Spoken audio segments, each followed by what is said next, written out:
Salve, salve! Vamos lá, iniciando agora um novo tema. Vamos falar dos poderes administrativos. Ninguém vai falar aqui dos poderes do Estado, né? Não estou preocupado aqui com o legislativo, executivo, judiciário, nada disso. Vamos trabalhar com os poderes administrativos. E por essa razão, é importante, de forma conceitual, compreender o contexto do nosso estudo.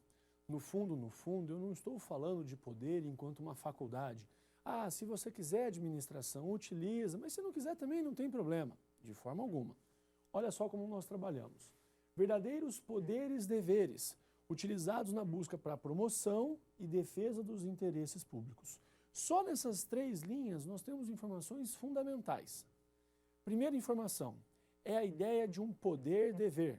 Então aqui a administração não tem a possibilidade de falar, eu vou pensar, quem sabe, né? Hoje não, hoje suponha sexta-feira à tarde, né? Já entra de ré já para sair o quanto antes da administração, já entra de ré. Fala, não, hoje não, deixa para depois do feriado. Não, não existe isso. Um poder-dever, ele deve sempre ser utilizado e, claro, deve ser utilizado na promoção pessoal, em hipótese alguma. Então, cuidado, porque esse poder-dever é usado para promover e defender interesse público. Promover e defender interesse da coletividade, interesse da sociedade. Cuidado com essas pegadinhas, cuidado porque geralmente, esse tipo de questão, se você está no início da prova, você não erra. Mas não é porque você sabe mais ou menos no início da prova, não, óbvio que não é isso, é pelo cansaço. Então, às vezes, você já está lá com mais da metade, já com 2 horas e meia, 3, 4 horas de prova, o grau de atenção, naturalmente, tem uma tendência para reduzir. Então, o conceito é esse. Agora, dentro dos poderes administrativos, quais são as características, quais são as bases para estruturarmos o raciocínio? Bom, primeiro, quando eu falo de poderes administrativos, eu tenho que visualizar que são irrenunciáveis. Você falou, Barbieri, mas nós já trabalhamos com algo assim muito próximo lá em competência em ato administrativo dentro do FIFOCOM, dentro dos elementos ou requisitos. Perfeito. Competência, lembra, é um poder. Esse poder dado pela lei, concedido pela lei, ele é irrenunciável.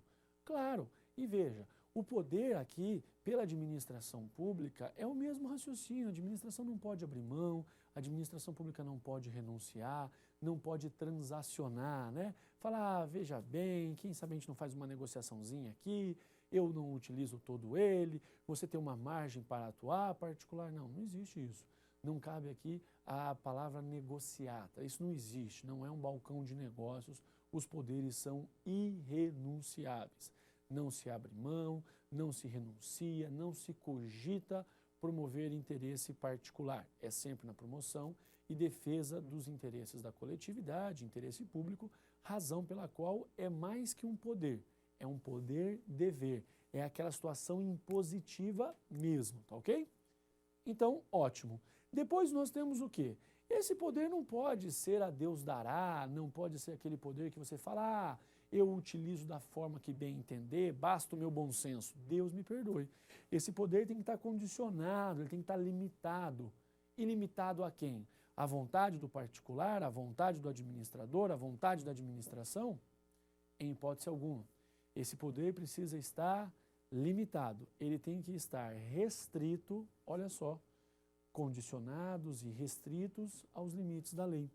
Por isso que quando a lei atribui um poder, quando a lei concede esse poder, é muito tênue, é muito fina a linha que separa o uso regular desse poder para um abuso.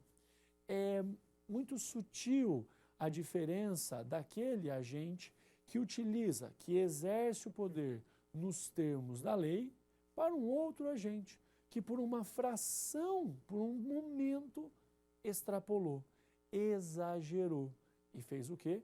Abusou de poder. É muito comum também visualizarmos esses abusos quando os agentes públicos, ao invés de terem uma postura equilibrada, acabam, no calor da situação, se envolvendo demais e extrapolam. Não dá, né? Se quer ser agente público, saiba que equilíbrio é imprescindível, não só para os agentes públicos, mas para eles mais ainda. Aplicáveis no interesse da coletividade. na promoção, na defesa dos interesses da coletividade. Então, de forma bem simples, os poderes são irrenunciáveis, são condicionados, limitados à lei e ainda utilizados sempre no interesse da coletividade, utilizados sempre para a promoção e também para o Estado, de fato, de forma concreta, atingir os objetivos dos quais nós, sociedade, tanto desejamos. Tranquilo até aqui? Esse é o conceito e essa é a base sobre a qual nós vamos estruturar todo o nosso raciocínio dentro de poderes administrativos. Depois disso, nós temos aqui as espécies. E olha só, eu vou construir com você como se fosse um quadro comparativo. Então, por sugestão, imagine que o seu caderno está dessa forma, tá? Aqui a folha do seu caderno. Pode deixar a metade, como se fosse uma coluna, para o poder disciplinar, porque daí a outra coluna nós construímos o raciocínio do poder hierárquico. Então, você já vai entender o poder disciplinar e o poder hierárquico e, ao mesmo tempo, consegue fazer aqui um comparativo. Consegue fazer um comparativo. Sugiro, tá? Só sugestão, né? Caderno é seu, só faltava eu queria agora ficar dando pitaco no seu caderno. Veja, só para que você entenda, poder disciplinar aqui, depois eu já vou entrar no hierárquico, concorda? Então, é aqui a tua folha? Traça uma linha, divida ao meio, de um lado disciplinar, do outro lado hierárquico. Qual que é o macetinho? Vamos otimizar o tempo de estudo. Aquilo que você sabe de um, automaticamente você inverte e alcança o outro. Você não precisa saber os dois, né? Não tem necessidade, né? Você sabe um. Saiba um, inverte para alcançar o outro. É fácil, é bem simples. Então vamos lá. Poder disciplinar. Primeira característica.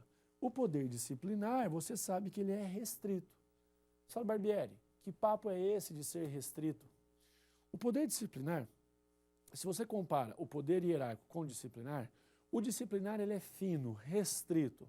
O hierárquico é amplo. Então essa é a primeira distinção.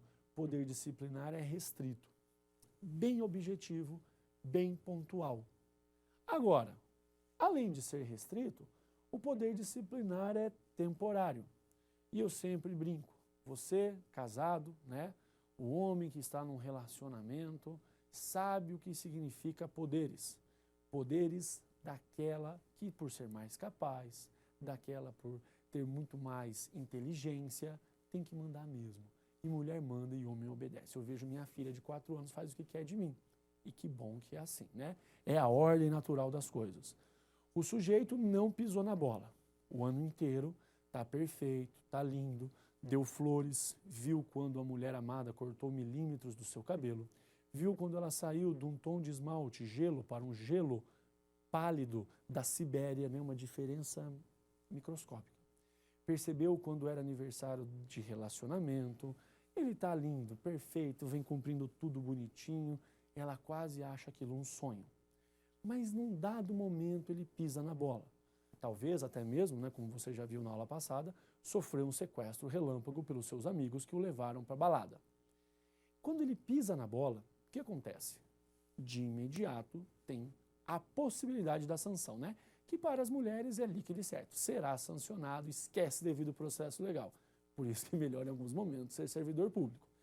O servidor, quando ele pratica uma irregularidade, o servidor, quando ele pratica uma ilicitude, quando ele pisa na bola, quando ele tem uma transgressão, ele pode sim ser punido. Então, por isso que eu falo que o poder disciplinar, ele é temporário. E é temporário por qual razão? Porque ele só se manifesta no momento em que eu tenho ou não que punir. Agora, se nenhum servidor praticou irregularidade, se nenhum servidor pisou na bola, se tudo caminha perfeitamente, não há razão, não há lógica para punir. Então, veja, restrito e temporário. Ele se manifesta de forma perpétua? Não, ele existe, mas a manifestação oscila. Quando necessário punir, ele se manifesta. Quando não há necessidade, tudo está lindo, maravilhoso, ele fica quietinho, dorme. Agora veja, E ele é restrito por quê? Porque ele se resume. E o resumo dele é no punir ou não punir. Só isso? É. O poder disciplinar, ele basicamente diz: agente, servidor, pisou na bola, vou lhe punir. Vou lhe dar as garantias. Mas se pisar na bola, já sabe, vai sofrer punição, vai sofrer sanção. E perceba que, como regra, ele recai contra o agente. Como regra, ele recai contra o agente público.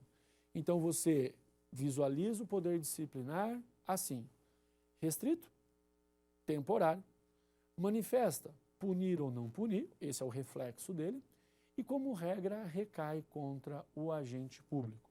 Aquele agente que praticou irregularidade, aquele agente que praticou um ato que transbordou o que diz a lei, que foi além, que trouxe o dano, que causou um prejuízo, poderá perfeitamente ser punido. Maravilha. Essa aqui é uma ideia geral do poder disciplinar. Cai em provas? Cai. Mas é fundamental compreender um pouco além. Então, vem só.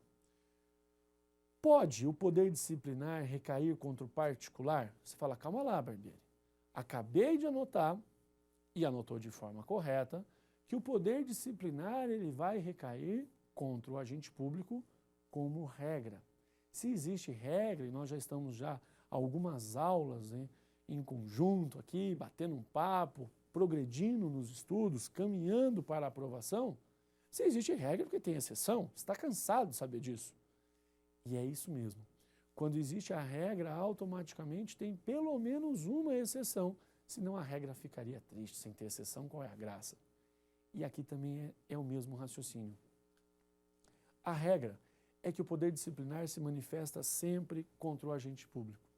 Mas é possível, desde que preenchido o requisito, desde que preenchida a condição, desse poder disciplinar surgir também contra o particular e incidir contra o particular. Qualquer particular? Essa é a primeira questão. Esse é o ponto de partida. Não é qualquer particular. E claro, é o particular, anota, que tem vínculo específico com o Estado. É o particular que acompanha um asterisco, não é? É aquele que tem um vínculo específico com a administração pública, um vínculo específico com o Estado. Então, essa primeira indagação, pode o poder disciplinar recair contra o particular? Depende. Se esse particular tem vínculo específico com o Estado, é possível. Mas, por uma análise contrária, por um raciocínio oposto, se esse particular não tem vínculo com o Estado, ele até pode ser punido, mas não será o caso do poder disciplinar. Fácil? Cuidado. CESP, ESAF e ainda, em alguns casos, com menor incidência, mas também, FCC sempre gostam da seguinte afirmativa: o poder disciplinar recai indistintamente contra agentes públicos e particulares. Falso. Indistintamente não, porque esse particular não é qualquer particular.